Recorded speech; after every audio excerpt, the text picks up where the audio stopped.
What is up? It is Zane here. Today I'm here with Daz. Hello. And he's going to be showcasing some of his insane plugins. He's a rare genius artist. Let's freaking go. So first off, I have these two plugins that you have created, right? So we got Calculate and studioCLOCK. I just thought they were really unique, honestly. Like, is this a synthesizer? What is this thing? It's a joke. It's a real calculator? Well, sort of. Yo, kind of. What? And an actual clock too. What the heck? So you made this with how? Synthedit? Yeah. These are really old plugins now. Wow. Trying to think, about 2010, something like that. I didn't even know this was possible back then. And it has customization too. What the heck? It's all a bit daft, really. So there's just more fun plugins. So I checked out your website. You have a lot of plugins on here too. Do you want to showcase anything? Because I found your channel. My friend JWP showed me like your crazy synth that you posted, and it was like a supernatural elemental synthesizer almost. Like, I don't know how to explain it. Do you know what I'm talking about? Oh, God, how much backstory is too much information here? I mean, we like to know all the secrets about art and synthesizers. My relationship with making plugins started in 2008, maybe 2007, something like that. I was producing a radio show for the local community radio station, inviting sound artists to talk about, demo some of their work. And what I needed for my production was some kind of Docker. You know, the sort of thing where you've got background music going on, the voice speaks, the background music is automatically turned down. I'm lazy. I didn't want to do all of that automation work myself, going through the project and finding all the silences and doing all of that editing. It takes forever. It's really tedious. It dawned on me, okay, well, I can't afford to buy a hardware compressor and set this up with an external sidechain. Realistically, what is the job here? Well, the job is just turning something down and then turning it back up again. It's not that difficult. How hard can it be to make this as a plugin? Now, I'd already been exploring Synthedit, fantastic software for PC by Jeff McClintock, a New Zealand-based software developer.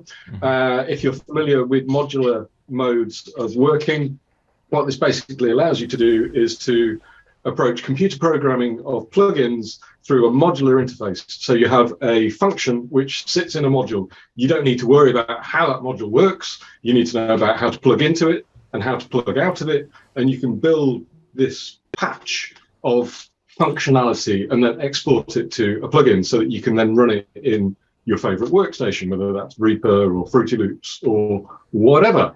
So I started looking at what would it take for me to make this Docker, so that rather than spending hours and hours doing tedious automation work and tweaking volume levels, I can just throw in the voice of the speaking, stick some audio in the background and have it adjust all of the levels for me on the fly, save me a load of time, get me into a place where I'm a little bit more interested in the work I'm doing, because it's a bit boring. And at the time, I don't think I was even on Facebook or social media. I certainly wasn't on MySpace, but I was on the email chat lists and whatever in KVR. And I figured out that making this auto bedding function, because that's what we call the backing track, it's the bed for your voices, making that function wasn't too dissimilar from making a gate. Making a gate is not very dissimilar from making a trigger. They're all the same thing. Audio listens to something, and in response, it changes the volume of something else. So I made these three plugins. One was the auto bed, one was the auto gate, and the other one was this thing called Badass, which basically has a big fat sine wave, and every time it hears a bass drum, it turns the sine wave on. So you get this. Just to see what happened, I posted to a couple of news groups, hey, I've made these plugins, I'll put them out there. And I did this on a Thursday, and I came back to it on the Monday, and I'd set up a hit counter. You remember hit counters on your website, where people used to care about how many visitors they got, right? And over the weekend, I had 18,000 downloads. What? Of three. Yeah, crazy, right? Three really basic plugins that I just made drinking a cup of tea on my laptop, sitting on the sofa at home, by one email and putting some files on my own server. All of a sudden, I've got a global audience. All of a sudden, I've reached more people's audio production process and therefore soft influence in the music industry than I would ever have got, and I ever did get, when I spent 5 years playing in bands, writing music, rehearsing, performing, going out in a vehicle in the middle of the night, traveling 200 miles to perform for $100 and coming home. So it dawned on me that actually this was a really interesting way of engaging with the world of music, audio production, sound, whatever you want to encapsulate it as. So from then on, I started getting more and more involved in making plugins, knowing that I don't come from a software background, I don't come from an electrical engineering background, and I don't have a huge amount of physical hardware to inspire me. I just started thinking, well, what devices do I need? What might be fun to make? And I'll just put it out there and see what happens. So that was, 2008 into 2009, something like that. So you made some plugins and accidentally went viral overnight, basically. Essentially, yeah. So I got into plugins, started developing modules for Synthedit, which means that these little black boxes of functionality that you can tie together, I published a load of them that were just part of my messing around and learning to program that other people started using in their products. And I started getting commissions to write modules for other people, mostly little bits of interface code for things which aren't standard within Synthedit, like being able to make arpeggiators and sequencers, buttons which responded in different ways, knobs which had like a magnetic center point on them. Quite simple stuff. But when you think about the whole kind of idea of plugins as skeuomorphic design, by which I mean a design which takes a physical model from the real world and replicates it on screen visually, it dawned on me that, okay, underneath all of these algorithms, no one's ever going to change the laws of physics. So the filters are always going to work in the same way. The compressors always work on the same principles. So why have we got more than one option of a compressor, more than one option of a filter? Well, it's about building your relationship as a producer with the tools that you're using. And so much of that is about the way the interface works, not just the graphic of how it looks, but what happens when you click and drag a knob. How does it respond? How do you form that relationship of intuitive understanding that you reach for a tool and you know what it's going to do? Because then you're in a place that as a producer, you've got agency, you've got a deliberate relationship with the material. Because we could do it all just in numbers and think about how do I align my experience of the sonic world with the concept of a decibel, or how do I align my understanding of pitch with the concept of hertz, right? Numerically, it makes total sense, but these numbers, because the human body is non-linear, the numbers that we're taught to understand the world in are linear, and therefore we have a difficult relationship when it comes to judging non-linear numbers and our relationship with them. Explicitly, okay, how many hertz is this signal? I give you the octave above and I ask you how many hertz it is again. As musicians, we know that every octave doubles the frequency, but it's not very intuitive when you're faced with a plugin which has just got a load of fields for numbers. Therefore, that changes something about your aesthetic relationship with your production practice. And so I was interested to see what I could develop for myself and also for end users in terms of very basic, very cheap tools. So was learning all this easy for you? Because, I've used a lot of synthesizers, and like trying to use Synthedit and create my own tools has been pretty hard to learn. And, you said you've been doing it for like 10 years or whatever, or 10 years ago. And looking at, the calculator plugin, like the GUI still holds up to this day. Like things just look really good, even though, it wasn't modern necessarily. Yeah, well, I was a visual artist before I realized that I was a visual artist. You see what I mean? I just got into the place where I would do it to entertain myself. There's a different backstory to the Calculate module plugin. I can go into that in a bit. But in terms of that, what I realized looking at the way some of the early software works is that when you've got multiple ways of doing something within a host, Reaper, Cubase, Nuendo, whatever, when you've got multiple ways of doing something, what this allows you to do is to develop a style of production. So you're not always reaching for only that way of doing this thing. Okay, so if you want to put a crossfade on the beginning of an audio track, you can do that with automation, but you can do it with the clip, or you can do it by recording a movement on a control surface, right? So because you've got these three different options of being able to do it, you find the way for you that works the best. Right, so this then becomes your whole approach to production style. And I was interested as to not just what the visuals do to that, but also the idea that you don't pay a lot of money for it. What does that do? What does that do to your production style when you've got all these, big companies and they're charging hundreds of dollars for quite straightforward functionality that's never really going to challenge the laws of physics unless you're talking about something like Melodyne. What does that do to your ability to create your own production style? Because previously in the studio it's knobs, buttons everywhere, right? So I came up into music right at the end of analog. I remember projects where we were literally cutting tape, sticking it together, pulling it off the tape machine, and literally making tape loops that ran the length of the room, holding up pencils to keep the tension on the tape machine in order to bounce for audio production. I was working in a studio where we had a 16-track half-inch tape machine. We took it out and recorded some harpsichord in a local church to apply to whichever single it was we were doing, and we were literally threading the room with the tape.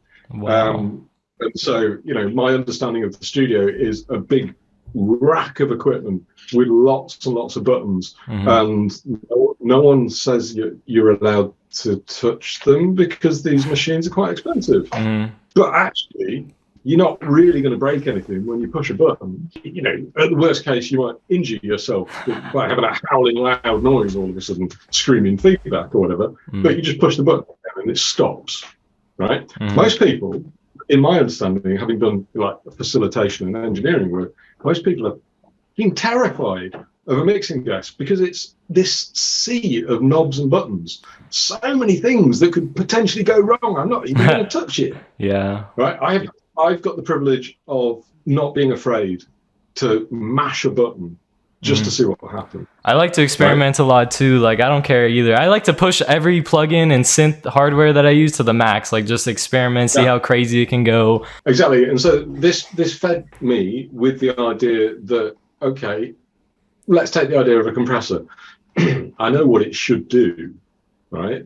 I don't know the parameters that it's necessarily going to use to do that, or how it does it, or how formalized electrical engineering tells me to do it. I don't know the names of the chips that go in the machine. I hardly know the terminology of things like VCA or low pass filter or whatever. But I can deploy a radical research methodology called fuck about, find out. Right? Yeah. See, this is how I learn. And Synthedit is the perfect way to do this because it's open-ended. I've never really been into computer games, and I treat something like Synthedit as a computer game. I know what an outcome might be. I know roughly how we might navigate towards that outcome, like a sideways stroller, right? The bigger goal is I might find out something that I can learn, and I might create something that's not just another generic compressor or another generic EQ or name your product here, because I don't know what I'm doing.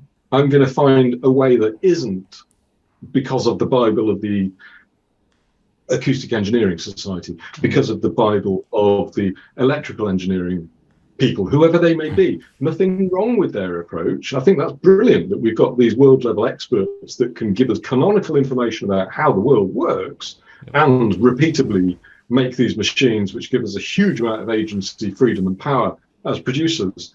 but it doesn't really teach me anything about my own process. Mm-hmm. The way that I go about doing that is by fucking about and finding out, and then starting to relate it back to whatever theoretical basis that I can find to map it onto.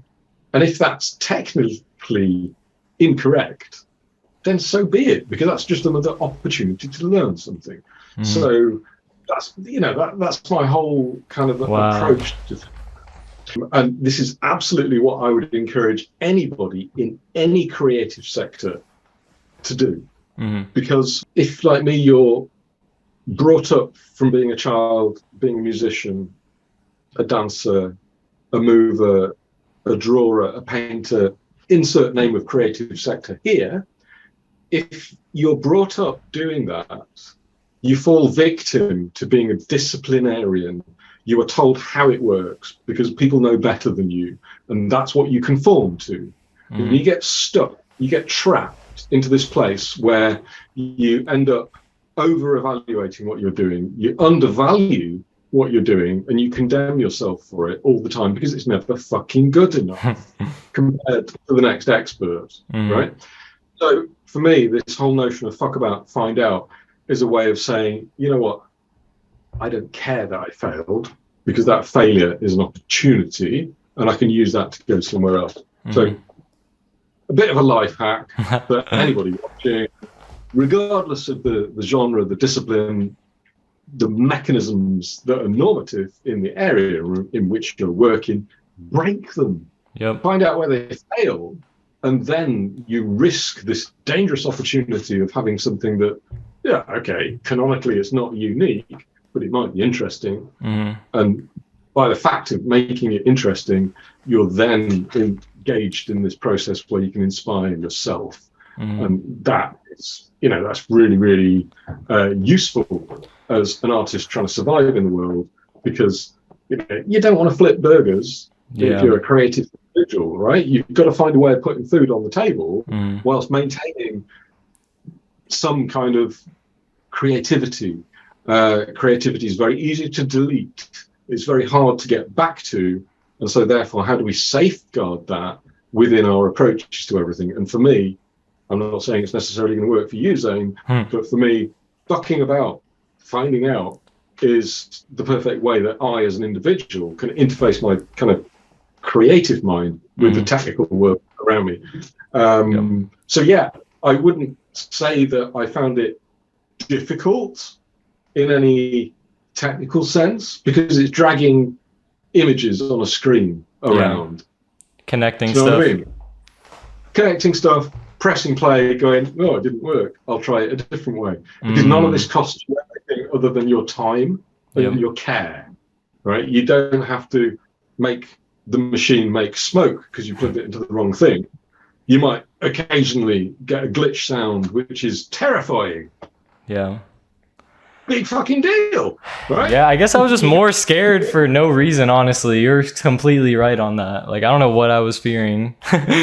But definitely. It's natural. So yeah, I mean, in the industry, there's a lot of basic, you know, compressors, like just a lot of recycled stuff, especially in the synthesizers, like just a lot of basic synths that don't have, you know, the most unique stuff. Like, that's what I'm always searching for. Just what is unique about this plugin? What is unique about this artist? What is unique about myself that I like, you know? So you started making, you know, more basic stuff that people needed, modules that people wanted, and that, you know, were necessary. And then what did that start evolving into with your art life and your music life after the basic stuff? Okay. I will try and be a little bit more concise, and I can bring this back to the calculator plugin. I went to a petting zoo. Okay. I was on a weekend vacation with my family, and we went to this petting zoo just to entertain the kids for the afternoon. But it turned out this petting zoo was on the location of an old BBC radio transmitter. And it still had the aerial, and it still had the building. And inside of the building was a museum of all of the old hardware that the radio station used, including valves as big as my arm, right? So there's all this amazing vintage equipment just sat in a room and no one was in the room. At the time, I had a Nokia N95 and it had a camera on it. And I thought, well, bugger me. I've got 10 spare minutes here. So I'll dash about this museum of old equipment, taking photos of stuff because, yeah, you know what? It might be interesting to use it on the graphics for an interface. So I did this. I did exactly this. And I kind of remixed. It wasn't Photoshop, it was GIMP. But I photoshopped all of these different elements from these different hardware. Some of this hardware dated back to, it must be what, 1920s, 1930s. So big, wow, that is a long time ago.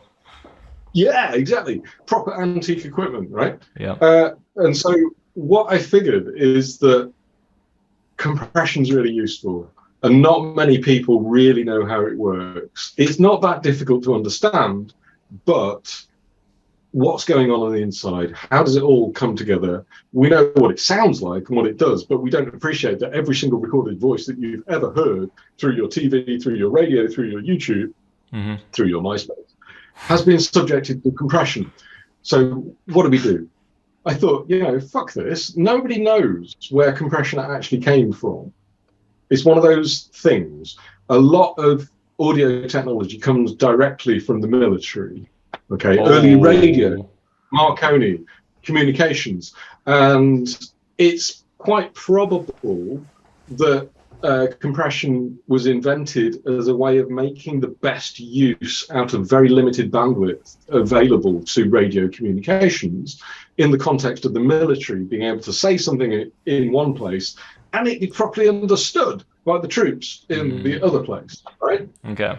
Quite straightforward approach. I mean, things like vocoding also came out of military ways of trying to encrypt a voice and so on. I never knew any of this. Yeah. It's you know, your basic potted history of music technologies. Come on, pull yourself up. So net result is, I thought, okay, well, on the one hand, I've got all these images now of these vintage bits of equipment that nobody really knows exists anymore. It's not a proper museum. It's a petting zoo with this room full of junk. Lost in time. Exactly. So given that no one knows about the proper history of compression, no one can put a name or a date on the first compressor. I thought, well, I'll just invent it, right?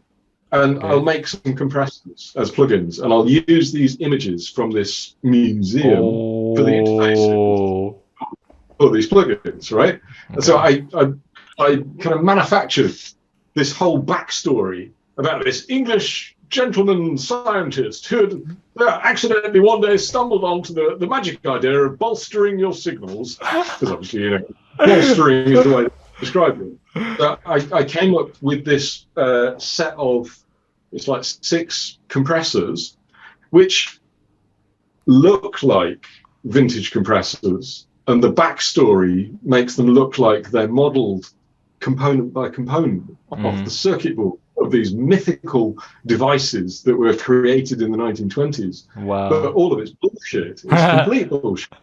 It was me figuring out, okay, well, how do I make something like an RMS response on the sidechain, for example?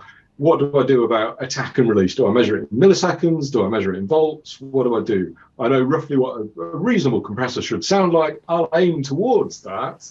Along the way, I'll find something interesting. So I had like a Compander, a RMS compressor, a peak compressor, another couple of versions, and I skinned them all as if they'd fallen out of history from this museum, and then I put it all on a group sale on KVR, with the idea that the more people we buy, the cheaper it becomes. Okay. So now you've got to remember, my context for this is that in 5 years in a band, we sold 1,000 CDs. Right? That's nothing. So I thought, actually, you know what? Group sale, I'm going to limit it to 100 people, and I'm going to limit it to a month. In a month, can I sell at 10, 15 euros, 100 tickets to my group sale, offering initially just 4 of these plugins? Because they're dirt cheap, they're quite entertaining, and I'll give you this backstory to do the marketing for me. as well as them actually being functional tools that you can use in your production. Mm-hmm. As this went along, I continued the myth. On week 2.5, week 3, during the sale, I had, oh, you know what? I've just been contacted by this engineer from Germany who's found one of the prototype devices. He sent it over to me. And look, I've just now emulated this, and this is the 5th plugin in the series.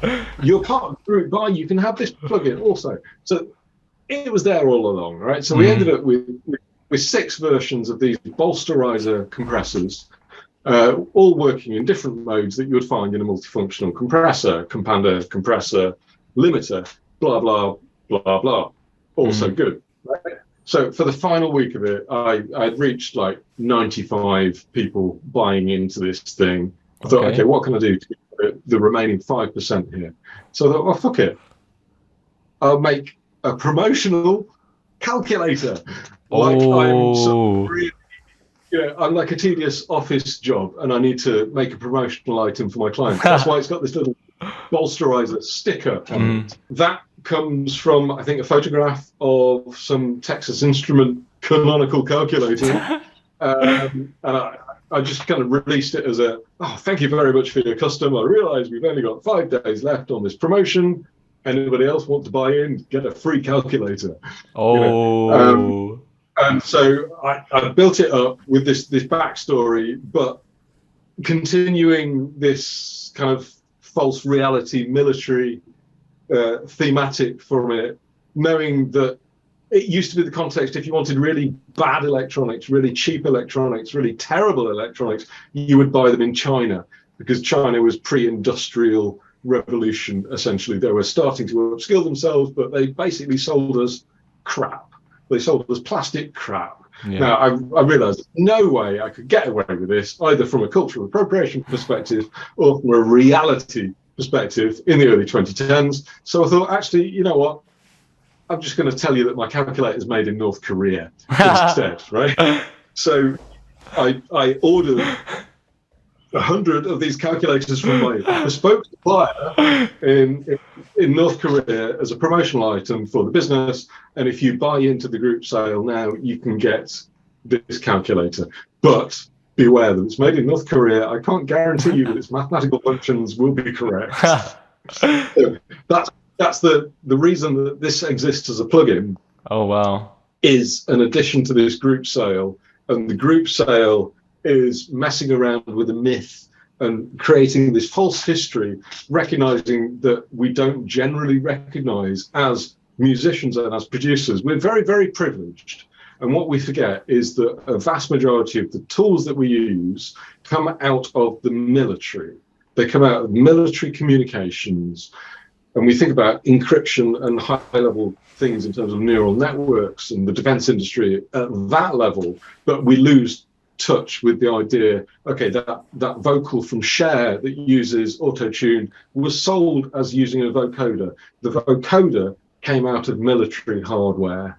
The same is true of every single voice that you've ever heard through any of these online platforms, because it's compressed.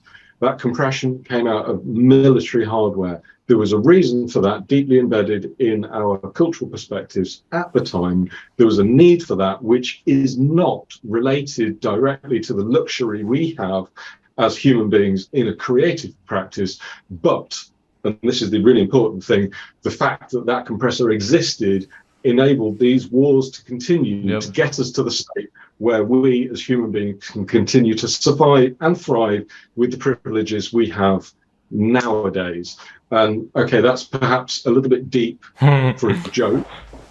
So I can tell you're super passionate about all of this. Like, is art your life? Because behind this plugin, you had lore, you had insane art, you had the technological development behind it, like the whole package. So like, are you really about the creative life?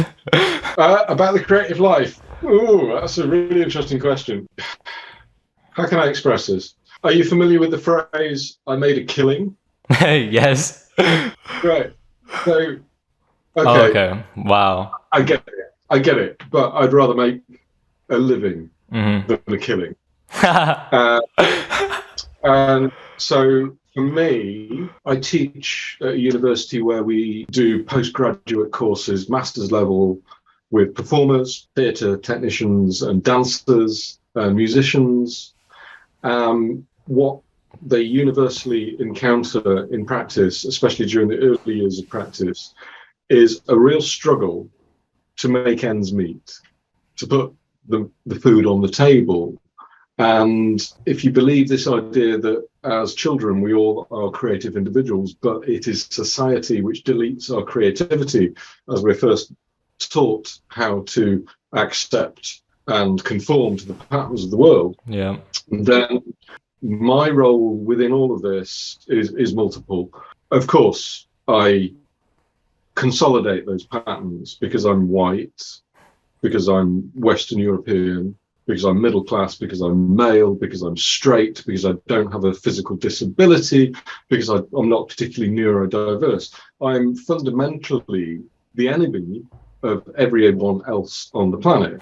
So my responsibility here is to use my privilege in order to help other people to gain access to those things which are just given to me by default, right? Okay. It sounds a pretty fundamentalist way of putting it. So let me quote a really good friend of mine, the performance artist Andrea Pañez. The greatest work that any artist can do is not in the creation of their own artwork, but is in the contribution to the creation of another artist. Oh. Not by showing them how the artwork works, not by showing them what the boundaries of their techniques are, but in enabling their fluidity of agency as they navigate the world as a creative human being. Okay, I take that very much to heart, because it means that not only at an ego level do I get to feel a little bit better about myself and condemning myself for being born into all this privilege, but it gives me a way that as a creator, as an educator, I can then hopefully contribute to the skills base, the attitude base, and the opportunity base that other creative individuals are working with. Because you're only ever as good as your own last work when we're creative individuals, right? And we always condemn ourselves. That's not good enough. Where the audience is never going to know what that last 20% that you're kicking yourself about is even about, right? So once you get to that 80%, as far as creating magic is concerned, no one gives a shit apart from you. Perfectionism. Yeah, so that last 20% is redundant, right? It turns out that this is mathematically described as Gauss's law, whereas 80% of the work can be achieved in 20% of the time. The remaining 20% of the work can be achieved in the remaining 80% of the time. So there's something there about our approach to our lives as creative individuals that I'm really passionate about.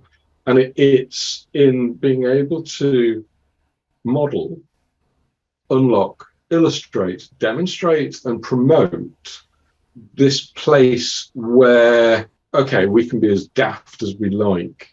We can be as stupid as we want to do. We can be as serious as we need to about being creative, but let's also engage with the serious thinking. Let's engage with critical thought, proper theoretical perspective, but without losing track of the reason that children learn is because they enjoy things. The reason that you got good at something was because you enjoyed doing it. And the reason that you enjoyed doing it is because you got good at it. That's it. It's really simple stuff, but nobody actually acknowledges this. It's a really simple feedback loop. Now, as artist, you notice I describe myself only as an artist, not as a musician. Why? Because the word musician limits me to being within the realm of music. And as soon as I then make an image, people go, oh yeah, but aren't you a musician? Why are you making images? Yeah. But if I call myself an artist without saying, I'm a sound artist or I'm a visual artist, just use the word artist. That means that I've got every possible opportunity to use any genre, any material, any technique, any approach, whether I know how to use it or not. It's now mine to fuck about with, and that I can then find out. And with all of this recent developmental stuff going on with AI, it raises some really serious questions. What does it mean to be human? One of the answers to this that I've discovered recently is that human just means that we are capable of learning. Amazing. Okay, so as a human being, if I want to contribute to the work of other artists, what I need to be in a position to do is to facilitate learning, but not to teach. That's a different thing than teaching. Yeah. Teaching is one thing, facilitating learning is another thing. And then when you frame that in the context of how are you going to put the money together to buy your next meal, well, that means that's questions of your agency, your cogency, your relationship with the rest of the world. I'm not going to do that for you, but I can at least support your process as you're figuring out how to do that for yourself. So that's kind of why I'm in the kind of whole education system doing. But I don't identify as a teacher. I identify as an artist. Yes. Yeah, me too. So were you always a successful artist, would you say? Like, were you just instantly good when you were a kid and you just were like, you knew everything just came to you easily and you were just like amazing? Or were you struggling for a long time and just like suffering? Because for me right now, like, I feel very confident as an artist. Like, I think I'm a valuable human, but in reality, like, it's not correlating perfectly together. So there's one major problem with the assertion that you just made, with the question that you just made, with the language that you use to make it. And that's this idea of success. Yeah. Because success according to whom? Yourself. Right. Owning according to me, that's really difficult. That's really, really difficult, right? Because other people will look at you and say, oh, you're not a success because you don't conform to my expectations of the world. Some other people will look at you and go, bloody hell, I've never thought to even think in that way. You must be really successful, therefore you're successful. I don't even know what success means, right? Yeah. Furthermore, I've given up on the idea of even questioning what it means to be successful. I mean, okay, we have this whole kind of influencer vibe going on. Success means you've got 7 figures in your bank. Success means you're driving the right sort of car. Success means you've got however many bitches on your arms, baby. Followers. Yeah. What? Okay, well, success for me can be something as simple as, did I get enough sleep last night? Okay. Right? Yeah. Fundamentals, not bolts. So have I always been a successful artist? Next question. I have no idea. I've absolutely no idea. Do I make any of my money out of being an artist? Very little. Have I had to apply? Have I had to apply for any money to make my art in the last decade? No, because other people come to me for consultancy for their projects. Does that mean I'm a successful artist, though? I don't know. Let's remix the question. Am I happy as an individual? Yes, absolutely. Absolutely. But to get there meant abandoning, or at least for me, to get there meant abandoning the question of who gets to decide what success means. It's just for me, Daz, like, I care so much about being viral. So like my entire life as an artist, it just feels like if I don't get views, I'm worthless. And if I don't get money, then I'm obviously going to suffer and just not be happy as I want to be. So that's kind of, I guess, for like what I look into. And I'm also trying to, have a plugin business and like start, an actual art career, giving back to the world. Like, I don't want to be a scumbag and like, sell something that's trash or sell, bad plugins. Like, I actually want to be valuable. So I guess, Right. Let's cut to the chase, Zane. you've got absolutely no control over what people think about your end result. Mm. They might think it's trash when it's the thing that you've spent 5 years working on, and it's the most effort and care and attention and diligence and theory and practice and testing that you put into it ever. Mm. They might just say, well, fuck it, it's trash. You've got no control over that. Absolutely no control. You can't make an art piece that everybody loves, or a song that everybody loves. Like, is that possible? Why would you even want to? Why would you even want to, right? I guess, yeah. Okay. This is the thing. I deal with this with the students quite a lot. When you're looking at a performance, you think, okay, well, I'm going to evaluate this in terms of what I like, what I don't like.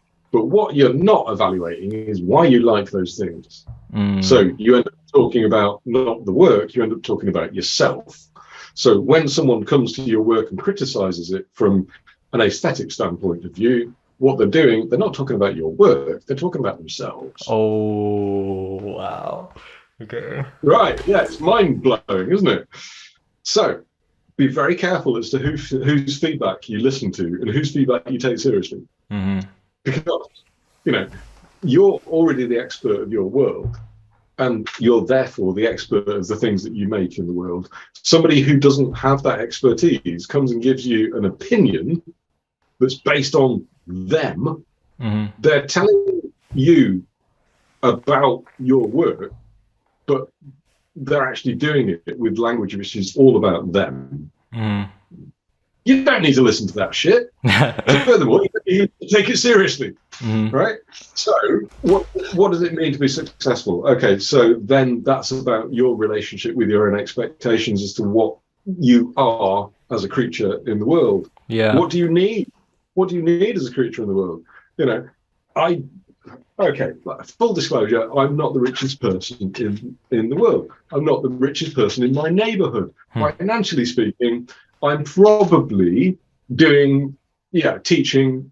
It's not the richest profession. I'm not even on the average UK wage. Boo fucking who? I couldn't give a shit, right? Because I've got enough that I don't need, as an artist, to worry about where the food on the table comes from. Okay. That means that when I stop teaching at the end of an intensive block, I get to come home, I get to ignore the world, I get to sit in the shed, play with clay, mess around with ceramics, bury my head in software development, make a video, set fire to things. I get to fuck about, right? Yet to other people's views of the world, because I'm 46, I'm earning less than the average wage in the UK. I'm therefore, by some measure, not at all successsmeasureable. I couldn't care less. Yeah. It's all about the internal self feeling, honestly. Yeah. I mean, this is it. So, you mentioned earlier this idea of going viral with the software. The same thing happened to me with video works. With my partner, we started creating screen dance. So a short form video involving choreography, performance, and crucially, from my perspective, the idea that the camera is a collaborator rather than an observer. Okay, so we started making these works. And we thought, well, sod it. We'll just put it online. We'll post it off to a few festivals, see what happens. And 3 weeks later, out of the blue, that we'd forgotten that we'd done this thing, we got one of those amazing emails. Dear Daz, we would like to take your work for our festival. Oh. Thank you very much. So-and-so, Brazil. Right? Okay. Yeah, but I'd just done a WeTransfer from my laptop on the sofa with a cup of tea. All of a sudden, I'm an international artist. Right. So that, for me, continued for like 5 or 6 years or so. There was a stage where every 3 weeks, on average, our video works were going out to a different international festival within the fields in which we were operating. I've made probably about €2,000 out of this over the period of 10 years. But it means that I've reached an audience, and it means that people do this magic thing of validating my practice by saying it's got value and saying I want to show this to an audience. I've no idea how many thousand people have seen my work. I'm really not interested in what that number might be, but I know that magic feeling of getting out of bed, having a cup of coffee, opening that email. I'd like to take your work, please. Is that okay with you? So therefore, in this context of the idea that we can never control what the response to our work is going to be, I invite you, Zane, to embrace the idea of forgetting. Okay. So what I do when we send a work off to an application for a festival, I do my very best to forget that I've even sent it. We're going to need to send it to 10, maybe 20 festivals. And then most of the time we'll get 10, maybe 20 very polite emails which say, thank you for making your submission. Unfortunately, in this round, your work was not found suitable for our festival. Yep. Right. So that's one thing. Someone says they don't want your work. Okay. But that email that says we don't want your work is utterly irrelevant if you can't even remember who you've sent it to. Okay. Yeah. Yeah. I don't want to validate you. Yeah, but I don't even know who you are. What? That's irrelevant. But then you do get the emails who say very clearly, I want to validate you. I want to invite you to talk about this work. I want to invite you to present this work.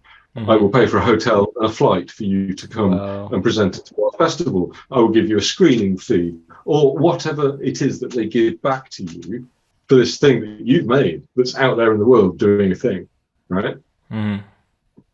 So fuck about, find out, and then forget.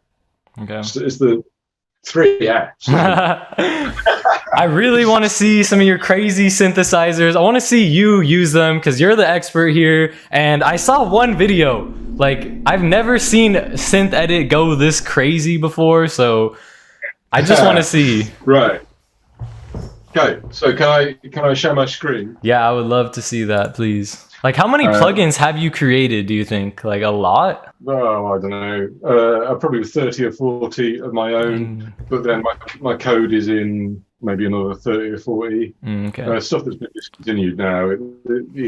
I got out of doing this stuff about 5 years ago and got more back into it more recently. Okay. But for very, very specific purposes, and I'll show you about that. All right, yeah, it's looking perfect. It says sound squares. This is Synthedit. What the heck? Yeah, right. So I'm taking things to the extreme. This is a custom module, so this is not really Synthedit. Synthedit is just the platform that I'm using in order to prototype and develop things. So, background. Let's assume that you want to work in stereo. Well, it's straightforward. You go to Audacity, you download for free their tools. You go to somewhere like Steinberg, you download their free versions. You go to Reaper, you download their free versions. Okay, they've got their limits. What do you do about it? You download a load of plugins. They're free. They're incredibly high quality. They're very easy to use, and there's thousands of them. Brilliant. That's great. Stereo production now, compared to 20 years ago, is essentially free. Anybody can get into it.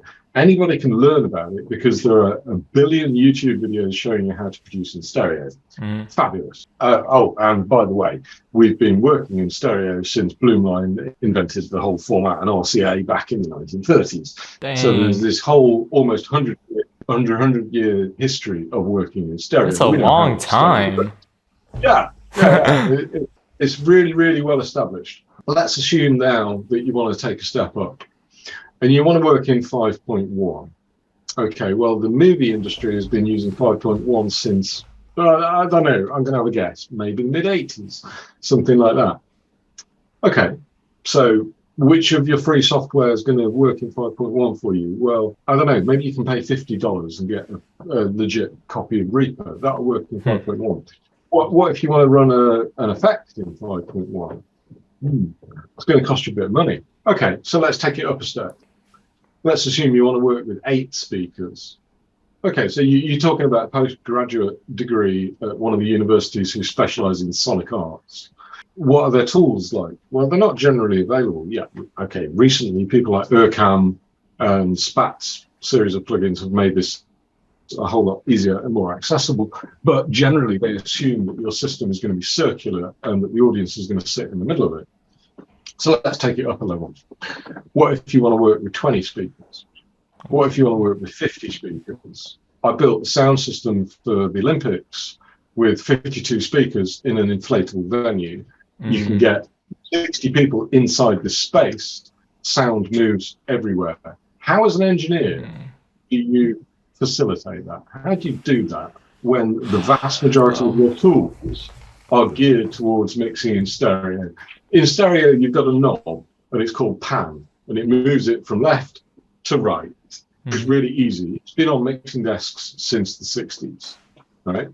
In 5.1, you might have a trackball or a rollerball or a pen and a tablet, for example. But you get into quite significant problems when you start to think about 8 speakers or more. So part of my creative practice in facilitation of sound arts is the question, how do I mix to an unknown number of speakers, which is a significant number of speakers, and how do I do so in a setup which isn't necessarily just a circle of speakers with the audience in the middle? What if I've got 3 different rooms, each with weird speaker configurations, and I want to make a mix which works across all of these rooms simultaneously? Because we've got the computing power to do that. Buying the I/O is not significantly expensive. Buying the speakers might be. Installing and running all the cables is the main hassle. But once you've got the system up and running, how the hell do you make the content for it? Okay, so this is what I've been developing for the last decade or so. I took a break from it for the last 5 years. And then about a year and a half ago, I was in a position to put a 26 speaker sound system into a local art space. And then in January this year, I put another 16 speaker system into a art gallery in Amsterdam. But the question is, how can I get somebody who isn't familiar from a music production perspective like you are, who doesn't maybe know why EQ is used and what compression does, how can I get them to be able to be in charge of a sound system when they've got a huge amount of speakers that goes beyond the free tools, the normal audio production perspective? Furthermore, they might be a visual artist who has nothing of a relationship with the world of sound like most bedroom producers have at the age of 15, right? It's a really, really complicated set of questions. So I developed this thing called Sound Squares, and what it allows you to do is to create a 2-dimensional mapping of anything up to 64 speakers in your sound system, and to then move your sounds in space as efficiently as you would with a panel control between left and right, or with a ball for front and back in 5.1. But also recognizing that you might not want to put your speakers in a circle, and you might want speakers in the ceiling, in the floor, in a different room. Okay. So I'm going to try and do a bit of a sketchy tech demo. We'll see if this works. So this is a stereo room. Okay. Here's my left speaker. Here's my right speaker. And these little blobs are my audio sources. So if I've got stereo, I know that I can mix to the left speaker. I know that I can mix to the right speaker, and it moves quite intuitive, right? I like the lights. This is the equivalent of your pan knob on your mixing desk or on your channel. So if you want to mix another node into there, so let's say this is your voice, let's assume that this is your guitar, we can pan them about the place and move things into different places. So far, so good. This is just a visual mapping of the generic kind of stereo setup. You want to change something like stereo balance, where you just move things into the middle, and then things become more mono. You move them to the left and right, things become more separated and more kind of quote stereo, right? Notice, however, as soon as you add a third speaker, the very concept of stereo starts to break down. Because stereo, as we understand it in most music production, is the virtual space which exists between the speakers. Now, for someone who's not familiar with how this works in music technology perspective, we've got one sound source that would mix it to the left, that would mix it to the right. But when you experience the sound that's coming between the two speakers, there isn't a speaker in the middle. you're experiencing an equivalence of volume between the two speakers, which gives you a virtual representation of that sound. And you perceive it as coming from this space between the two speakers, where it's physically impossible that that's where the sound is coming from, because there isn't a speaker there. Mm-hmm. Your physiology is driving you to perceive it as coming from the space between the two speakers. Mm. This is so basic that we don't even understand that it's happening most of the time, right? 5.1, it comes from the front of the room. We synthesize our experience. None of this is real. It's all down to perceptual filters that go on with inside these squishy, wet computers that we just call our brains, right? Yeah. That's quite straightforward. This is quite easily understandable stuff from a stereo perspective. So I'm just going to jump back to the home screen a second. And would you be putting a whole song in this, or just like stems of your song, or everything? Anything you like. We can put 64 inputs into this. Wow. So we can use this as a stereo mixing platform. But let's take it up a level, and let's assume we want to work in 5.1. So I've now got my source, and I can say, okay, well, let's move it to the back of the room. Let's move that channel to the back of the room. Oh. Right? Let's use them together as a group and move them within space. Wow. Right? So experientially, what would happen is that, you know, that's your music at the front of the room, and, you know, that's the sound of the raindrops or the missile, or whatever it is, in terms of filmic content going on at the back of the room. That's so far so good, quite straightforward sort of stuff. And we can then say, because these are acting as a group together, we can do things like to rotate the mix through space. Right? Yep. So you can have this scenario whereby not only have you got a multiple number of speakers, but you can define where the sounds virtually appear in the space. It's not holographic audio, so it doesn't synthesize the delays that happen in the space. But what I've noticed facilitating these sorts of systems is that beyond a certain level of complexity, it's too complicated for your brain to realize that actually it's not real. So we take it for granted that it is real. It's not the same as binaural. There's no HRTF complicated maths going on. This is simply Pythagorean. How close are we to the speaker? How loud are we in that speaker? It's straight down the line, inverse square law maths as found by Pythagorean. When was he? He was Greece. What, 3,000 years ago? Something like that. Yeah. Right? So far so good. We could do this with all sorts of other tools, and we could do it quite cheaply, right? So let's just jump back to the home screen. The system that I just installed in the UK a year ago in a church, that's its physical layout. So there's the 26 speakers all up here. So left to right, this space is about 90 feet long. Top to bottom, this space is probably about 35 feet across. 30 feet up in the ceiling, there are 24 speakers. On the floor, there are 2 subwoofers. We've got about 1 kilowatt of amplifiers powering all of this. So I can now say, right, okay, I'm going to take this sound and I'm going to mix it anywhere within that space that I want just by moving it around space, right? So furthermore to that, let's assume that I've got a 5.1 stem. So that's going to be a grand total of 6 sound sources that I need for my 5.1. So I can move them into the room, turn the room volume down, and I can then treat those as a group of 1, 2, 3, 4, 5, 6 different sounds radiating at the front of the room. Okay, I'm now going to move it to the back of the room. There's a 5.1 mix. Rotating in space, 26 channel speaker system. Okay. Wow. So this is the core of my kind of interest, right? It looks really easy to use. This is the idea, because I work with visual artists, I work with conceptual artists, I work with fine artists, and sometimes I get the privilege of working with sound artists who really understand how to use these sorts of things. So on top of that, the whole thing is built around matrix.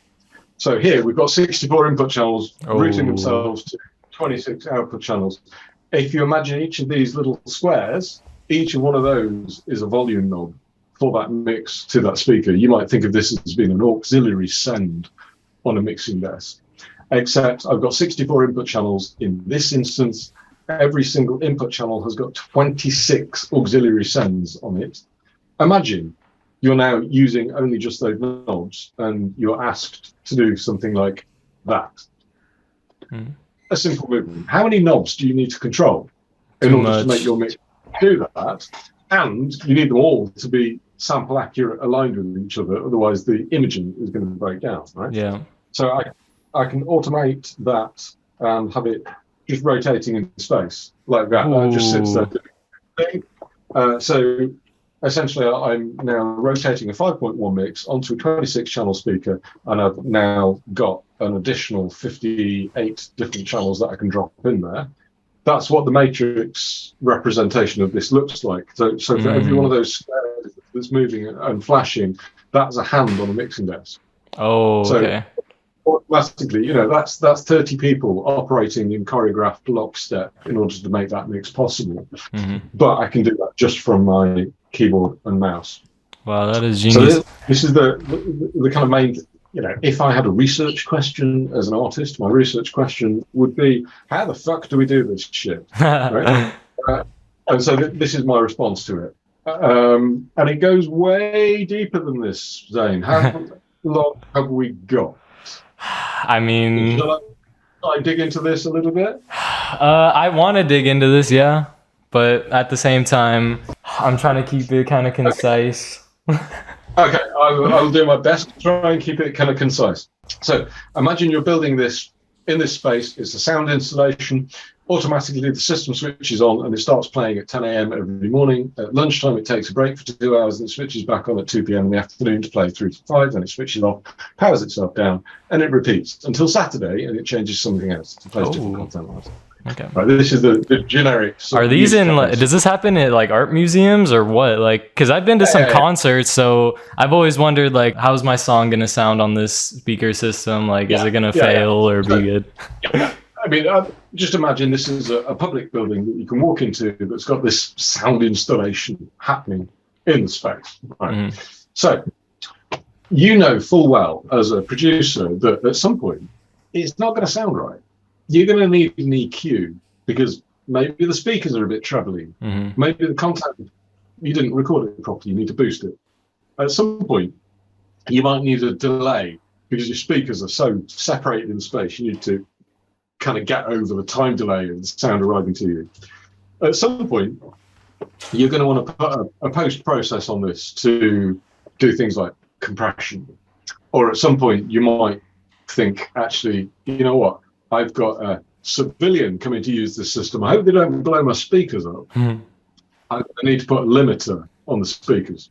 So on top of this matrix mixing approach, every single input channel has got a delay associated with it.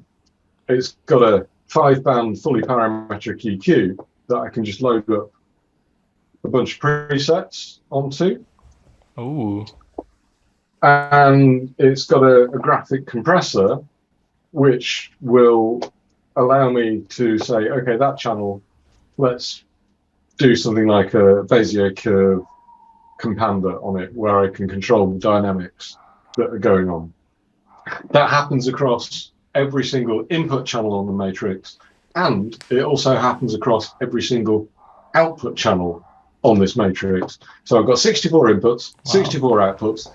That's 4,096 individual audio mixes that can happen in real time on this system.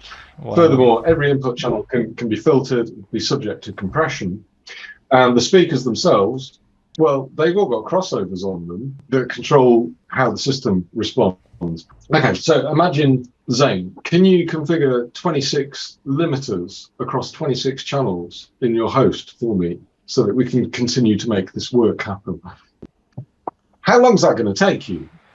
Never gonna happen. Okay, well, let's assume you're taking 30 seconds for each of those 26 limiters. That's 13 minutes. It's going to take a lot just of to time. set up. Yeah, okay, so I can now say, select all those speakers, click on them, and there's my limiter, and that's putting in a limiter across all of those, all at the same time. So you can get really customizable. Yes, because remember, I'm working sometimes in a scenario where I've got a week to facilitate someone who knows very little about audio to make their experience that they think about in visual terms. And at the end of the week, the mayor is going to turn up for the public opening, and sometimes even royalty will appear for that public opening. So I've got to get my shit together. right? So this is about me speeding up my own process. So it does things like, okay, I can say, let's treat these speakers as one selection. Can I get that to do its thing? They're locked. So I've got those now saved in a selection. I'm going to move to another selection where I just want the subwoofers. I can add those to that selection. At the back of the room, I want just these speakers as another selection, and I can save them as that selection. Now, very quickly, I can then, just through keys, select which of the speakers I'm targeting, and you'll notice that the interface elements are changing, which means that through one interface, I can impact an arbitrary number of speakers, either through delay, through EQ, or through dynamics, and enable a situation where we can feasibly, very quickly, and very cheaply, by using Reaper as the host for this, instead of some very, very rare and very, very powerful hardware solution, or some equally quite esoteric software solution that only really belongs in an educational establishment. This is about putting this power into a generic workstation situation that you just run Reaper. Yeah, no, this is extremely powerful. Yeah. So on top of that, I noticed when we installed the system in Amsterdam, the venue owner is a bass guitar player. She plays kind of thrash metal, heavy punk on her bass guitar. So we did a performance. She was playing bass with a couple of distortion pedals. I was ingesting the content, and I was doing spatial stuff by moving the mix around as she was playing. So the next level of this is, okay, she's got a bunch of pedals, some distortion, some delay, some compression, whatever it is on the pedals. Can I give her a pedal that controls the sound system rather than just controlling the sound itself? So therefore, the question from a compositional perspective is, how can the use of space be an equivalent compositional parameter as the use of time? Because as musicians, we're interested in the use of time. Things happen over time, therefore composition. We don't think spatially other than left and right. Some of us do for 5.1 or 7.1 for games. Yeah, I'm really interested in this surround sound in my music. Like, that's something I really believe is futuristic. Yeah, exactly. So, then part of this is this whole system comes with its own command line.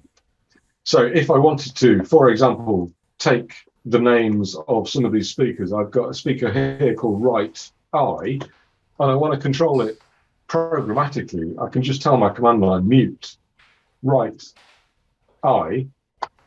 Oops, I've got the wrong thing. Well, it's Right 1. That's the one. Mute Right 1, and it's now muted as a channel. So that means that I can now connect a serial interface to this, to something like an Arduino, and have that Arduino listening for a button push as part of a guitar playing system. The Arduino issues a command to the software, and that will do something like muting a speaker or moving things around the space, right?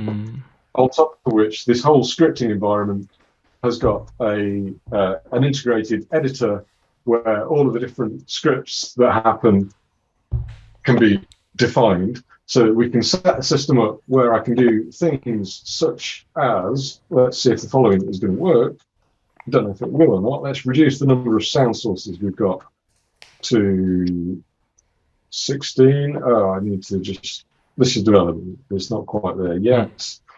If I reduce the number of sound sources to 16, drop those in the room, I can then say, okay, let's run a script on all of those sound sources and make them do something that's, oh, that's not running. Why is that not running? The Synthedit project is super complicated. No, it's not. It's really simple. I've got one module for the interface, and I've got one module for the DSP. That's all it is. So if I just load script root.txt, here we go. I should now be able to say, okay, now imagine this is all just running as a script within the plugin. This isn't me having to recode the plugin. This is the text file full of instructions, because the whole thing contains its own virtual machine. And I can say, do something along the lines of that. Now, that animation is right. So let me control the volume a little bit. to show you what's more. I wish I could experience this in person. Yeah. Come over to the UK, Zane. Come over to the UK, or meet me in Amsterdam, and I'll take you through this, and we can make it work together. Once I'm viral, I'm pulling up. Yeah. So, I could do daft things like, Wow. I'm going to now. This script is going to. All these sound sources are now going to drift towards the mouse, but they're a little bit afraid of the mouse. If the mouse gets too close, they're going to back off.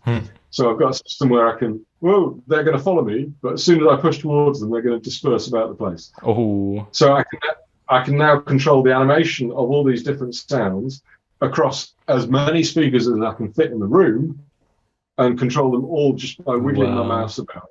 And that controls the shape of the mix. Or I can get them to just disperse and bounce about as if they're doing some. This is something that I really wish I will use when I have my own performances one day, because I just love the fact that the sound is traveling all around, and I've just never seen anything like this. This is the thing. It's fantastic fun to play with, but then you've got to get your head around the idea that as an audience, what does this do to you? Because in stereo, we know that the audience is expected to sit in the middle. Mm-hmm. So you know where left and right are. Mm-hmm. In surround sound, we're in the theatre, in the cinema. We know that the voices are meant to come from the front, and the sound of the environment comes from behind. All these conventions are really well established, and the audience knows what to expect and knows how to experience what's going on. When you've got 26 speakers and only 2 of them on the ground, the rest of them are 30 feet in the air, and you don't know where to go as an audience, where does that leave you as a musician, philosophically? You're not a musician anymore. You're a creator of an environment. Yes. And that does something fundamental to not just our approach to the tools, but our approach to an audience. Where's the right place to stand in a sound system which is 100 feet long? Mm-hmm. We don't ask these questions in music production because we don't need to. But in a gallery, in a public installation, all of these questions become really, really relevant. Yeah. But then merging both of these worlds together, we've done performances on systems like this where the movement of the sound is happening real time in response to the performer controlling the rig.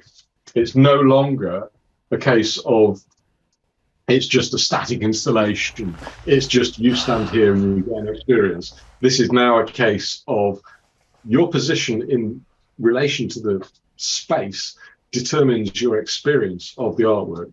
How on earth do we create material as the artist involved in this? I have some ideas. Yeah, exactly. I mean, this is the thing. It's fascinating to me because we have this 70 years of the Billboard charts. What was it? Elvis 53. Bill Haley in the comments 1953. That's what I'm losing my music history references at this point. We've got this very, very well codified understanding of what we expect of our environment of sound, either as a form of entertainment or as a form of information. Okay, great. We extended that into the cinema, and we have an understanding of that. Dolby have done a fantastic job of extending this into the kind of holographic realm as an equivalent of IMAX in the audio. Dolby Atmos. Yeah, all of that. But what if you want to define your own rules rather than follow somebody else's rules? Because, like I mentioned earlier, if as artists our job is to define what the patterns are, then Atmos 5.1, they're utterly irrelevant to me, because I want to work with defining what the machine does, not just putting content onto a machine that already exists. Okay. So yeah, that's my kind of research. Wow, this is huge. I'm not engaged in stereo tools for the studio so much as tools in order to make doing public installations, work in galleries, and stuff that extends the very concept of music beyond left and right and volume and pitch and timbre to use space. So take a system like this. If it's got a connection to a serial interface, we can put a camera in the ceiling. And that camera can track all of the locations of the audience members, and it can change the mix in response to where the audience is. That's getting really deep now. Yeah, earlier versions of this back in 2015, I plugged a Microsoft Kinect into it. We track your body, control the mix by physical gesture. Yeah, is that kind of stuff. So what does this do to our roles as musicians? But furthermore, beyond the limitation of the expectation of being a musician, as a performer with a body, interfacing sound to an audience, what can we do? And what does that mean for our experience of not just the performance, but the wider world in general? What I've witnessed when you say to somebody, have you listened to the world around them? They say yes. And then you put them inside a massive surround sound system and you play them something really simple like birdsong or the sound of traffic. And because they're dislocated from the context where those sounds come from, they start listening in a fundamentally different way. Wow. And they start to notice things behind them that they'd never thought that they could experience. And the sound stops. When they leave the room, they have a different relationship with the audible realm in which they live day in, day out. And in some instances have lived in that realm for 60 years, immersed in it without paying any attention to it whatsoever. So there's these fundamental questions that go on as part of the idea of, okay, can I make something entertaining for the next 10 minutes where you think of me as being a performer on a stage? No, that's the superficial level stuff. Yeah. Underneath all of that is some quite fundamental questions. How do I relate to the world through these amazing faculties of my ears? You know what I mean? 120 decibels between not being able to hear anything and being a pain threshold. That's an absolutely phenomenal range that we've got with our hearing. We take it for granted and we don't really pay attention to that much of it. So part of that for me is provoking people to reevaluate their perspective.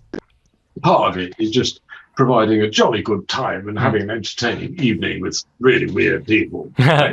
That's what happens. That's just the generic environment where these things are kind of going.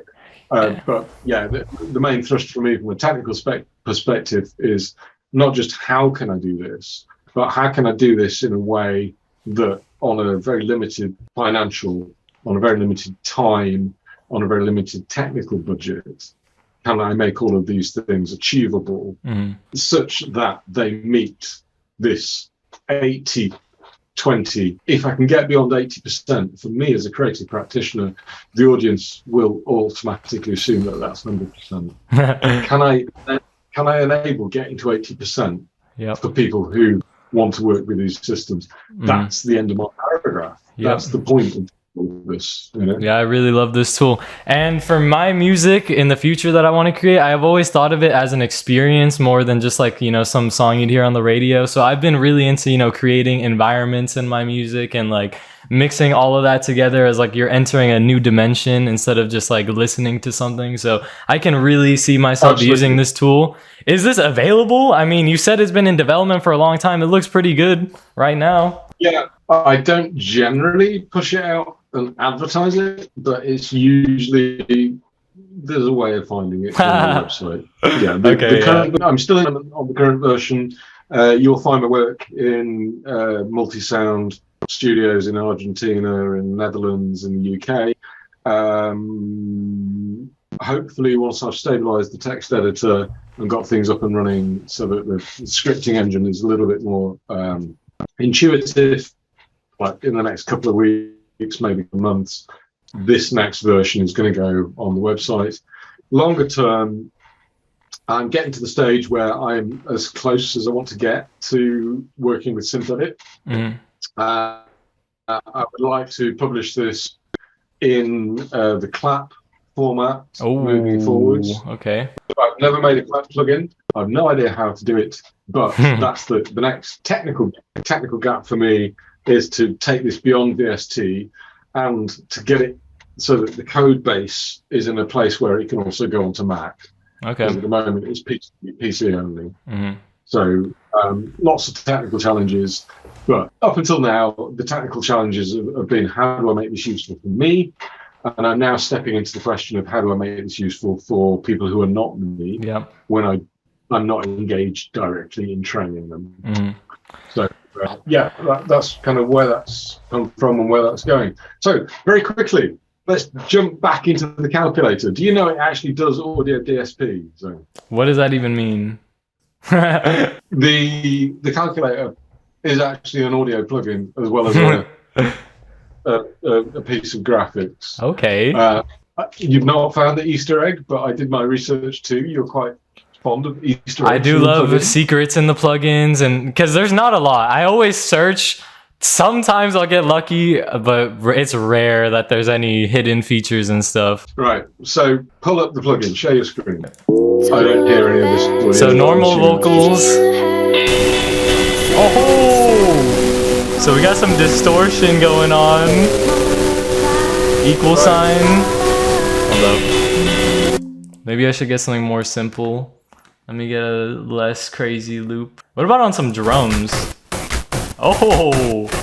It's kind of bit crushing it a little bit almost. Is that the right term for this? Yeah, you're getting there. So what is it? It's a plugin, but what does it look like? It's not just a calculator. What sort of calculator is it, Zach? I'm bad at math. Electrical digital calculator? Yeah, close. Does it need batteries? Solar cell. Is that what it says? Solar cell. Okay. Okay. So it's a solar-powered calculator. Mm-hmm. What happens to the brightness of a screen on a solar-powered calculator when you put your finger over it?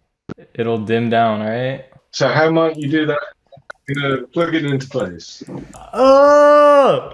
Wait, I don't know exactly, actually. Am I dumb? So to lower... Okay. So it's not by typing numbers. It is... What's the secret? Think about the solar panel. Yeah. But think about the normal way that you interact with a knob using your mouse. What do? You generally click and drag. Yep. So try that on the solar panel. Oh, what the? Okay, hold on. Let me get an actual loop. Why can't I find any? I've just been saving a lot of drum loops. Hold up, I got one.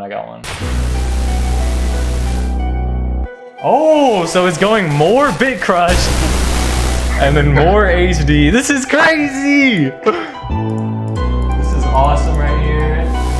Let's add some bitness on this.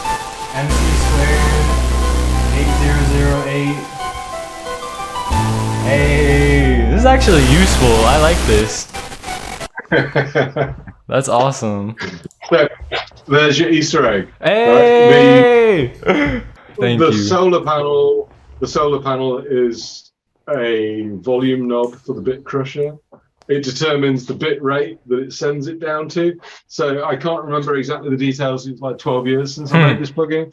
So when you click, drag, and go upwards, and the brightness is on full, it should sound pretty clean. Mm-hmm. But when you click, drag, and go down, it turns the brightness down. And obviously, it's a North Korean calculator. It doesn't have voltage regulators or anything like that. And so you turn the brightness down, and the bit crushing gets reduced and reduced and reduced. Okay, I really love that. That is genius.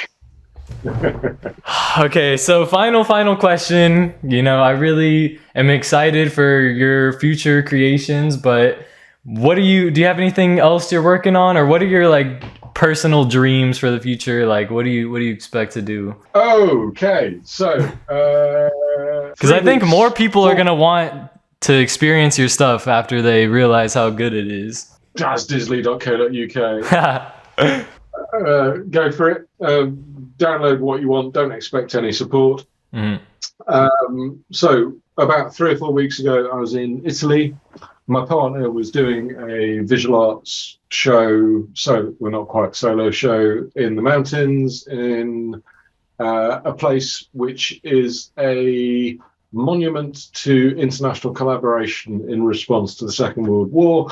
It was a place where the last kind of rebel holdouts of the Italian resistance happened in the Second World War. It's now an international shrine of resistance, essentially. Awesome. In this place where she was displaying her video and visual artworks, they have the world's largest bell.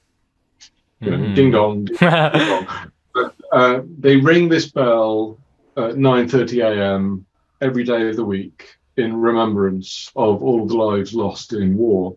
And this bell, it's not just on the top of a hill, it's overlooking these beautiful mist-filled valleys and mountains. Ooh.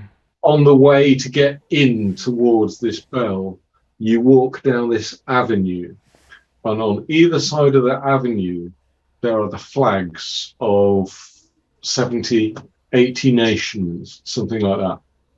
And it's up in the mountains, and it's drenched in sunlight, ultraviolet all the time. So there's a lot of wind, there's a lot of rain, there's a lot of snow, and there's a lot of UV. So all of these flags on top of these flagpoles, representing all of these different nations, they need replacing every year. And we spoke with the curator of the exhibition. We spoke with the gallerists and the caretakers of the space, and they've agreed to send me by post in the next month an entire set of these national flags. Ooh. That have already been bleached by the sunshine, eaten up by the wind and rain. These tattered flags from places you've probably never even heard of. I'll be taking delivery of these. They're getting posted to Amsterdam. So when I'm next in Amsterdam, I'll be picking them up, flying them to the UK, and using them for the basis of some video work, using a technique called slit scan, which dates back to the visual effects supervisor, Doug Trumbull, who worked on 2001 AD. I recreated his algorithm in software and have now a system where I can make slit scan video effects. So the idea is that I use this protocol to make video of these flags and essentially remix the content using slit scan such that I can blend the nationhood identified by these different flags across territories which are in conflict to make visual artwork blending these various flags. So that's next. Wow. Yeah, I've never even heard of those techniques. I mean, I want to see how that comes out. Yeah, check it out. I mean, it's another download on my website. So this is something about my practice. I use audio approaches to making visual effects. So you know from your synthetic work how a delay works. It's just a line. It's a buffer of samples. You've got a record head and you've got a play head, and the samples just circulate. And you pick them up, and you put them down. You pick them up, you put them down. You pick them up, you put them down. Okay, it's just a ring buffer. Every single delay effect works in the same way. So rather than thinking about audio samples, think about frames of video, right? I've created a system where you can have a buffer of individual images, which are each the frames of video. And that buffer is as deep as your image is high. So for full HD, your image is 1920 by 1080. So you've got 1080 images in the buffer. And you can then cut those diagonally to make the image that is the output. So what I mean by this, if you look at the full 1080p frame, the top line of pixels is the first frame. The second line of pixels is the second frame. The third line of pixels is the third frame. So the image that you get as a result of this, top to bottom, represents time. It's an audio effect approach applied to a bunch of video. Okay, so to do this in full HD, you need to make a single frame of output. You need to buffer 1080 individual frames of input. Raw data that represents about 5.8 gigabytes of RAM just to make one single frame. Fine. I did that. We've made this into videos. They've toured the world. We did this back in 2013, 2015.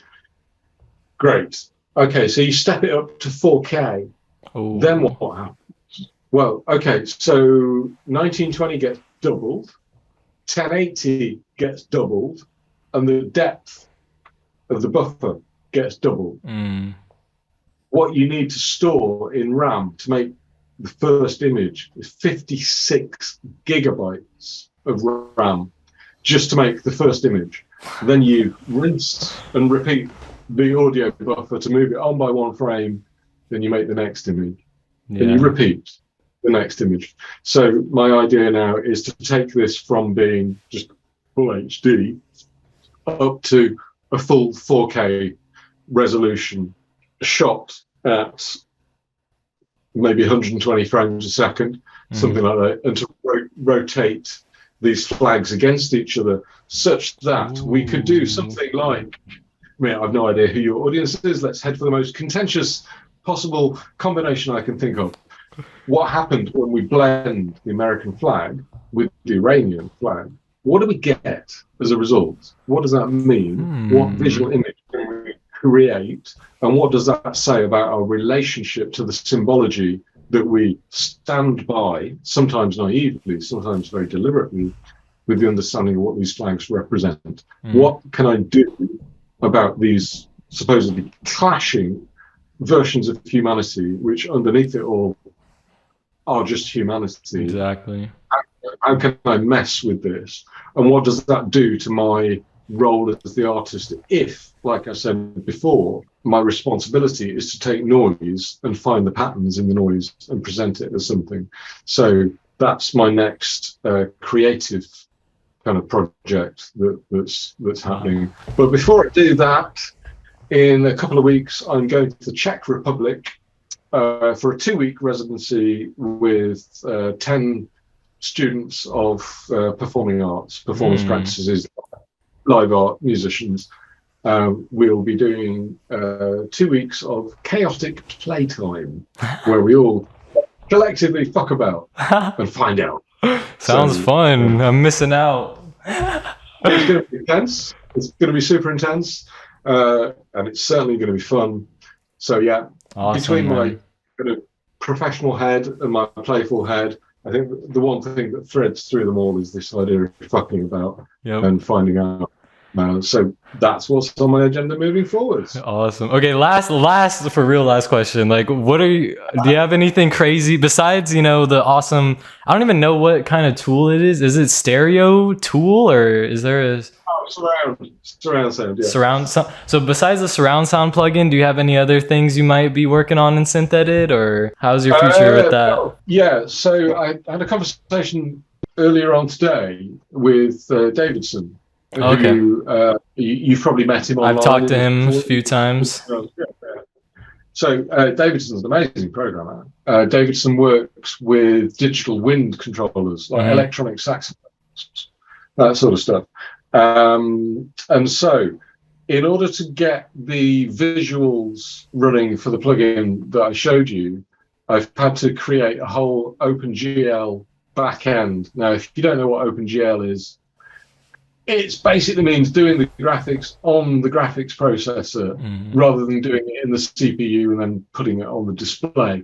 It's what powers every modern computer game. It's the idea of hardware accelerated graphics.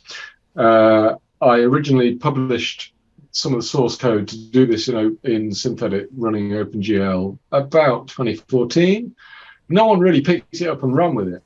But Davidson's showing an interest in doing this, and now that Synthedit is capable of exporting projects for Juice and therefore being multi-format and multi-platform, today in our meeting we figured that we might as well dig into, can we make a system where modules more routinely can use OpenGL in Synthedit in general, so we can then expect things like 3-dimensional interfaces, much more engaging visuals in response to audio, and kind of crossing over the gap in some sense between VJing and audio production. So can I make a plugin?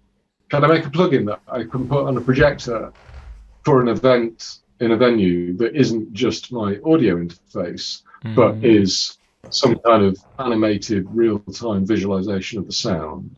Right? I'm familiar with this as a VJ. It's quite straightforward. There are tools to do this, but they're, again, what's the technology gap coming in as a musician? Let's assume you turn up at a venue, they've got a great big processor inside there, great big projector. You've got HDMI in your laptop. Your laptop's got a decent GPU by default these days because you're a music producer and you probably bought a gaming laptop. Yep. Great. All you need is an HDMI cable. Now what can you do? Because rather than having to compute the interface using your CPU, using OpenGL opens us up to the idea of all sorts of dynamic interfaces, three-dimensional visualizations, things like real-time spectrographs of your audio in space where they occur on the sound system. So the programming effort is towards extracting the nuts and bolts that I've put into the custom code to more generalize it so that we can then give that back to the Synthedit community. So someone like yourself, rather than thinking about what is the stock spectrum analyzer, frequency analyzer module in Synthedit, you'll be able to have a module where you double click it, the whole thing appears full screen with the depth buffer for a three-dimensional video effect, and that can become the visual that represents you on stage as you're performing using your plugins. Okay, so that's the stuff that has emerged today. It's been on my agenda for quite a while, but I'm not a programmer. I'm an artist. I don't know what I'm doing. I'm fine. And hopefully, Davidson's in a position to be able to kind of help contribute to the technical underpinnings, because now with Synthedit, we're not just on PC. We have the possibility to have this happen on Apple Silicon as well. And that opens the game to a great many more use cases, because as you probably know, a vast majority of live performers using things like Ableton for their DJing sets, they're Mac users. And so a lot of the tools in Synthedit are just not yet open to these performers. How can we broaden that space and open it up whilst simultaneously maintaining the depth of stability and opportunity that a process like running Synthedit gives you, right? So, yeah, can we basically bring a graphics library for Synthedit that unlocks gamer level of 3D?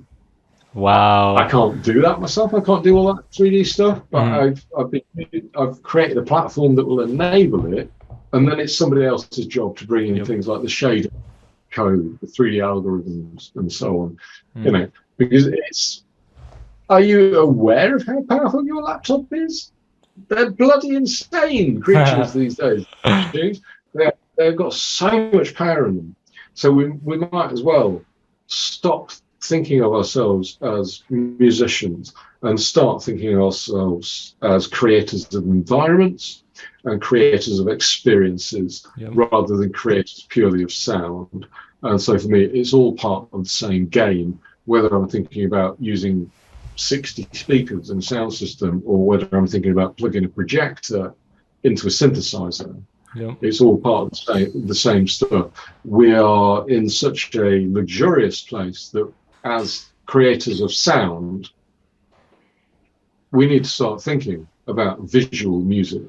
What does it mean to turn your music into a visual that's not just a Winamp version of your visual?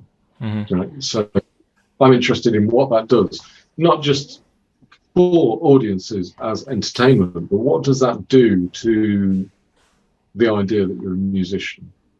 Because it gives you permission to operate as a visual artist.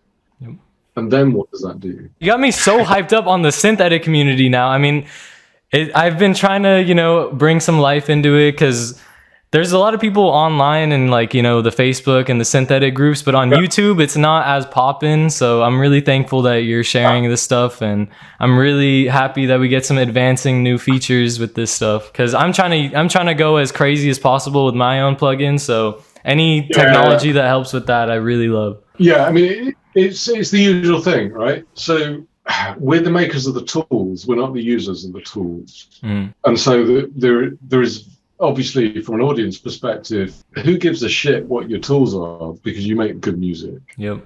Right? No one's really, from a public perspective, interested in the making of the tools because they're not there to consume the making process. They're there to consume several abstract layers above that, where the music actually happens. You know, just think about this in generic terms. Who outside of music production knows what a DX7 is?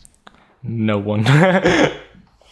Yeah, but instantly, but for me and you, it's this legendary piece of hardware that changed a huge amount of the fundamental processes by which we attach ourselves to the production of music.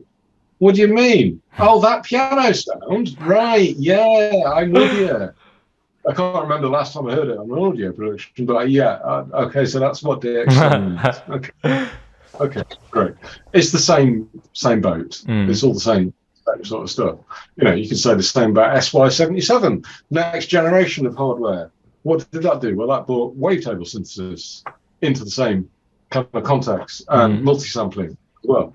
Who's ever heard of these product numbers and product names if you're not within the music industry? So it's the same thing. I doubt very much that you will ever get to this kind of going viral state of talking about the internal technicals of how this all happens, because people are just not interested. Quite rightly. Why would they be? Why should they be? I mean, the people who are making the art and stuff might care, and that's kind of what I appreciate the most, because like, we are making experiences, like that is the end result as the artist. Like the people are watching the visuals and listening to the music, but like as the creator of it, like if you really care about all the deepness, like that's how I feel. So that's why I'm really thankful that I got to speak to such a legendary artist, Daz Disley. Thank you so much. I'm so freaking excited for life, and I'm just very grateful that I got to speak to you. Any final words for the people? Yeah. I've already mentioned this multiple times, Zane. All right. If there's one thing I would invite anybody to take away as a viewer from this, and especially you, Zane, fuck about, find out. Hell yeah. All right. Thank you, everybody. Chase your dreams no matter what. I will see you in the next one. Goodbye. Fabulous.